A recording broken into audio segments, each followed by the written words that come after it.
ನಕ್ಸಲ್ ಪೀಡಿತ ಪಟ್ಟಿಯಿಂದ ಕರ್ನಾಟಕ ಮುಕ್ತ ಸಿಎಂ ಸಮ್ಮುಖದಲ್ಲಿ ಬಂದೂಕು ಇಳಿಸಿದ 6 ನಕ್ಸಲರು ಸಂವಿಧಾನದ ಪ್ರತಿ ಕೊಟ್ಟ ಮುಖ್ಯಮಂತ್ರಿ ಸಿದ್ದರಾಮಯ್ಯ ಶರಣಾದ ನಕ್ಸಲ್ಗೆ ರಾಜಾತಿಥ್ಯ ಎಷ್ಟು ಸರಿಯಿಂದ ಬಿಜೆಪಿ ಈ ಸುದ್ದಿಗಳನ್ನು ನೋಡೋಣ ನಕ್ಸಲ್ ಯುಗಾಂತ್ಯ ನ್ಯೂಸ್ ಟಾಪ್ 9 ನಲ್ಲಿ ಕರ್ನಾಟಕದ ಇತಿಹಾಸದಲ್ಲೇ ಮೊದಲ ಬಾರಿಗೆ ರಾಜ್ಯದ ಮುಖ್ಯಮಂತ್ರಿ ಎದುರು 6 ನಕ್ಸಲರು ಶರಣಾಗುವ ಮೂಲಕ ನಕ್ಸಲ್ ಪೀಡಿತ ಕರ್ನಾಟಕ ಎಂಬ ಪಟ್ಟಿಯಿಂದ ಮುಕ್ತವಾಗಿದೆ.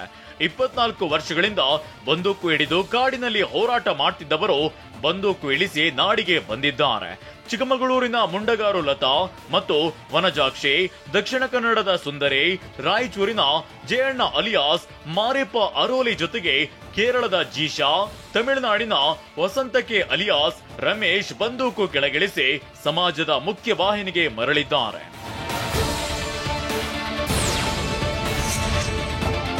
6 ಮಂದಿ ನಕ್ಸಲರ ಶರಣಾಗತಿಗೆ ನಿನ್ನೆ ಬೆಳಿಗ್ಗೆ ಚಿಕ್ಕಮಗಳೂರು ಜಿಲ್ಲಾಡಳಿತ ಸಕಲ ಸಿದ್ಧತೆ ಮಾಡಿಕೊಳ್ಳಲಾಗಿತ್ತು. ಆದರೆ ಕೊನೆ ಕ್ಷಣದಲ್ಲಿ ಸಿಎಂ ಸಿದ್ದರಾಮಯ್ಯ ಅವರೇ ಸ್ವತಃ ಫೋನ್ ಮಾಡಿ ಬೆಂಗಳೂರಿಗೆ ಬರುವಂತೆ ಸೂಚನೆ ನೀಡಿದ್ರು. ಬಿಗಿ ಭದ್ರತೆಯಲ್ಲಿ ನೇರವಾಗಿ ಸಿಎಂ ನಿವಾಸಕ್ಕೆ ಅವರನ್ನ ಕರೆದೊಯ್ಯಲಾಯಿತು. ಬಳಿಕ ಸಿಎಂ ಗೃಹ ಕಚೇರಿ ಕೃಷ್ಣಾದಲ್ಲಿ ಸಿಎಂ ಸಿದ್ದರಾಮಯ್ಯ, ಡಿಸಿಎಂ ಡಿಕೆ, ಗೃಹ ಸಚಿವ ಪರಮೇಶ್ವರ್ ಸಮ್ಮುಖದಲ್ಲಿ ಶರಣಾದರು.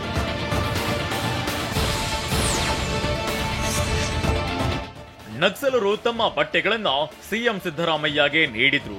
ಸಿಎಂ ಸಿದ್ದರಾಮಯ್ಯ ಶರಣಾದ ನಕ್ಸಲರಿಗೆ ಸಂವಿಧಾನದ ಪ್ರತಿ ಮತ್ತು ಹೂ ನೀಡಿ ಸಮಾಜದ ಮುಖ್ಯವಾಹಿನಿಗೆ ಬರಮಾಡಿಕೊಂಡ್ರು. ಬಳಿಕ ಮಾತನಾಡಿದ ಸಿಎಂ, ಕರ್ನಾಟಕವನ್ನ ನಕ್ಸಲ್ ಮುಕ್ತ ಮಾಡೋದು ನಮ್ಮ ಉದ್ದೇಶ ಅಂತ ಹೇಳಿದ್ರು. ಗೃಹ ಸಚಿವ ಡಾಕ್ಟರ್ ಜಿ ಪರಮೇಶ್ವರ್, ಕರ್ನಾಟಕ ನಕ್ಸಲ್ ಮುಕ್ತ ರಾಜ್ಯವಾಗಿದೆ ಅಂತ ಹೇಳಿದ್ರು. ನಕ್ಸಲರು ಶರಣಾದರೆ ಒಂದು ಯೋಜನೆ ಇದೆ. ಆ ಯೋಜನೆ ಪ್ರಕಾರ ಅವರು ಯಾವ್ಯಾವ ಕ್ಯಾಟಗರಿನಲ್ಲಿ ಇರ್ತಾರೆ, ಆ ಕ್ಯಾಟಗರಿ ಆಧಾರದ ಮೇಲೆ ನಾವು ಪರಿಹಾರವನ್ನು ಕೊಡ್ತೇವೆ. ಶರಣಾಗತಿ ಬಳಿಕ ಮಾತನಾಡಿದ ಮುಂಡಗಾರು ಲತಾ, ಸಂವಿಧಾನಾತ್ಮಕವಾಗಿ ಮುಂದೆ ನಮ್ಮ ಹೋರಾಟ ನಡೆಸ್ತೇವೆ. ನಮ್ಮನ್ನ ಮುಖ್ಯ ವಾಹಿನಿಗೆ ಬರಮಾಡಿಕೊಂಡ ಮುಖ್ಯಮಂತ್ರಿಗೆ ಧನ್ಯವಾದ ಅಂತ ಹೇಳಿದ್ರು. ನಕ್ಸಲ್ ಮುಖಂಡ ಜಯಣ್ಣ ಕೂಡ ಸರ್ಕಾರಕ್ಕೆ ಧನ್ಯವಾದ ಅರ್ಪಿಸಿದ್ರು. ಮುಖ್ಯವಾಹಿನಿಗೆ ಬರೋದಕ್ಕೆ ಮಾನ್ಯ ಮುಖ್ಯಮಂತ್ರಿಯವರು ತುಂಬ ಗೌರವದಿಂದ ಮತ್ತೆ ಬಹಳ ಪೂರ್ವಕವಾಗಿ ನಮ್ಮನ್ನು ಗೌರವಿಸಿದ್ದಾರೆ. ನಾವು ಕೂಡ ಅವ್ರಿಗೆ ಅಭಿನಂದನೆಗಳನ್ನು ಹೇಳ್ತೀವಿ. ಶರಣಾದ ನಕ್ಸಲರನ್ನ ಪೊಲೀಸರು ಆಡುಗೋಡಿ ಟೆಕ್ನಿಕಲ್ ಸೆಂಟರ್ನಲ್ಲಿ ಕೆಲಕಾಲ ಇರಿಸಿ ಪ್ರಾಥಮಿಕ ವಿಚಾರಣೆ ನಡೆಸಿದ್ದಾರೆ. ಶರಣಾದ 6 ನಕ್ಸಲರನ್ನ ಎನ್ಐಎ ವಿಶೇಷ ನ್ಯಾಯಾಲಯದ ಎದುರು ಹಾಜರುಪಡಿಸುವ ಸಾಧ್ಯತೆ ಇದೆ.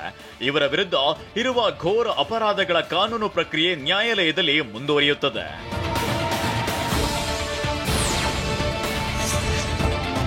ಶರಣಾಗತರಾದ ನಕ್ಸಲರು ಸರ್ಕಾರದ ಮುಂದೆ 18 ಬೇಡಿಕೆಗಳನ್ನ ಇಟ್ಟಿದ್ದಾರೆ. ಅಲ್ಲದೆ ಘನತೆಯಿಂದ ಶರಣಾಗತಿ ಪ್ರಕ್ರಿಯೆಯನ್ನ ಕೈಗೊಳ್ಳಬೇಕು ಎಂಬ ಮನವಿಯನ್ನ ಮಾಡಿದ್ದಾರೆ. 3 ರಾಜ್ಯದಲ್ಲಿ ಭೂಮಿ ಇಲ್ಲದ ಪ್ರತಿ ಕುಟುಂಬಕ್ಕೆ 5 ಎಕರೆ ಕೃಷಿ ಯೋಗ್ಯ ಭೂಮಿಯನ್ನ ಕೊಡಬೇಕು. ಹಾಲಿ ಈಗ ಭೂಮಿ ಇರುವವರಿಗೆ ಶಾಶ್ವತ ಹಕ್ಕುಪತ್ರ ಕೊಡಬೇಕು. ಮುಖ್ಯವಾಗಿ ಎಲ್ಲ ಆದಿವಾಸಿಗಳಿಗೆ ಭೂಮಿ ಮತ್ತು ಶಾಶ್ವತ ಹಕ್ಕುಪತ್ರ ನೀಡಬೇಕು ಅಂತ ಮನವಿ ಮಾಡಿದ್ದಾರೆ.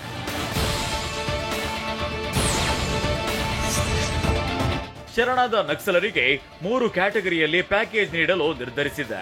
ನಕ್ಸಲರು ರಾಜ್ಯದವರೇ ಆಗಿ ಆಕ್ಟಿವ್ ಆಗಿದ್ದು ಕೇಸ್ ಇದ್ರೆ ಅಂತವರಿಗೆ ಎ ಕ್ಯಾಟಗರಿ ಅಡಿಯಲ್ಲಿ 7.50 ಲಕ್ಷ ರೂಪಾಯಿ ಹಣ, ನಕ್ಸಲರು ಹೊರ ರಾಜ್ಯದವರಾಗಿದ್ದು 1ಕ್ಕಿಂತ ಹೆಚ್ಚು ಪ್ರಕರಣಗಳಿದ್ರೆ 4 ಲಕ್ಷ ರೂಪಾಯಿ, ಎಡಪಂಥೀಯ ಭಯೋತ್ಪಾದನಾ ಚಟುವಟಿಕೆ ಬೆಂಬಲಿಸುವ ನಕ್ಸಲರ ಸಂಪರ್ಕ ಹೊಂದಿರುವ ಹಾಗೂ ಪ್ರಕರಣಗಳು ಇದ್ರೆ ಅಂತವರಿಗೆ 2 ಲಕ್ಷ ರೂಪಾಯಿ ಹಣವನ್ನ ಸರ್ಕಾರ ನೀಡುತ್ತದೆ.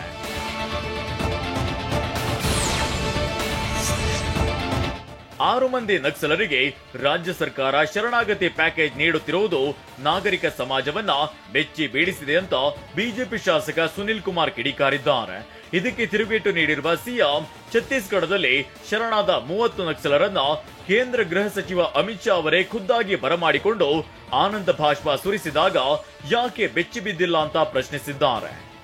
ಆ ನಡಾವಳಿಗಳಲ್ಲಿ ಎಂತ ಒಂದು ಆತಂಕದ ಸ್ಥಿತಿ ಅಂತಂದ್ರೆ, ನಕ್ಸಲರು ಮುಖ್ಯವಾಹಿನಿಗೆ ಬರುವಂತ ಪ್ರಕ್ರಿಯೆಯು ಘನಯುತವಾಗಿ ನಡೀಬೇಕು ಅಂತೇಳಿ ಇತ್ತೀಚೆಗೆ ಛತ್ತೀಸ್ಗಢದಲ್ಲಿ 6 ಜನ ಪೊಲೀಸರ ಹತ್ಯೆ ಆದಾಗ ಅನುಕಂಪವನ್ನು ಇಲ್ಲಿರುವಂತ ಶಾಂತಿಗಾಗಿ ನಾಗರಿಕರ ವೇದಿಕೆ ಅನುಕಂಪವನ್ನು ತೋರಿಸಲೇ ಇಲ್ಲ.